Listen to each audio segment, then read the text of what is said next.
اور جس نے اللہ کی رسی کو مضبوط پکڑ لیا وہ سیدھے رستے لگ گیا۔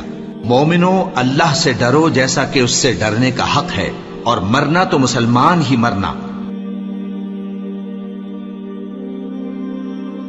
اور تم اپنے پروردگار کے حکم کے انتظار میں صبر کیے رہو، تم تو ہماری آنکھوں کے سامنے ہو۔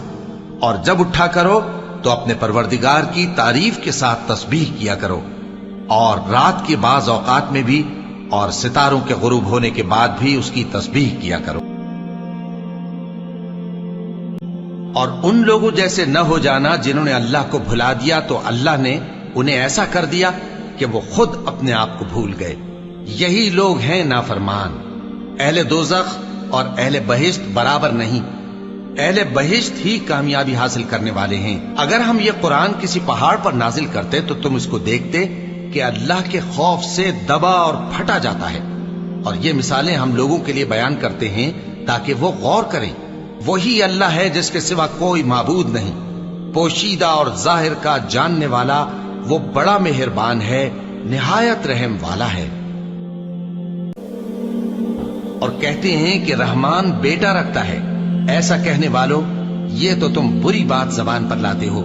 قریب ہے کہ اس جھوٹ سے آسمان پھٹ پڑے اور زمین شق ہو جائے اور پہاڑ پارا پارا ہو کر گر پڑے کہ انہوں نے رحمان کے لیے بیٹا تجویز کیا۔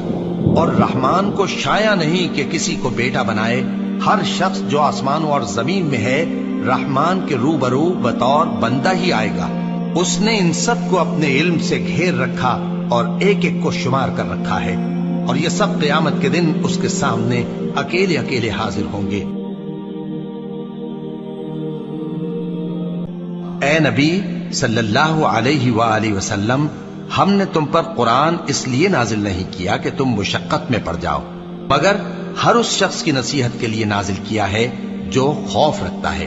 یہ اس ذات کا اتارا ہوا ہے جس نے زمین اور اونچے اونچے آسمان بنائے، یعنی رحمان، جو عرش پر جلوہ افروز ہوا۔ جو کچھ آسمانوں میں ہے اور جو کچھ زمین میں ہے اور جو کچھ ان دونوں کے بیچ میں ہے اور جو کچھ مٹی کے نیچے ہے، سب اسی کا ہے۔ اور اگر تم پکار کر بات کہو تو کیا ہے، وہ تو آہستہ کہی ہوئی اور نہایت پوشیدہ بات تک کو جانتا ہے۔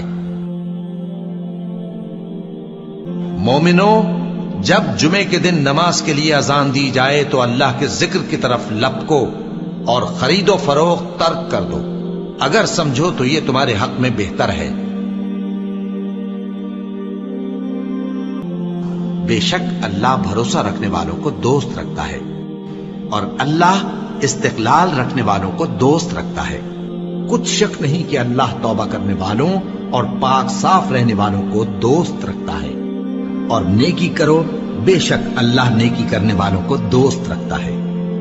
اور اگر فیصلہ کرنا چاہو تو انصاف کا فیصلہ کرنا، کہ اللہ انصاف کرنے والوں کو دوست رکھتا ہے۔ اے دیکھنے والے، کیا تو رحمان کی تخلیق میں کچھ نقص دیکھتا ہے؟ ذرا آنکھ اٹھا کر دیکھ، بھلا تجھ کو آسمان میں کوئی شگاف نظر آتا ہے؟ پھر بار بار نظر کر تو نظر ہر بار تیرے پاس ناکام اور تھک کر لوٹ آئے گی۔ آنے والی یعنی قیامت قریب آ پہنچی۔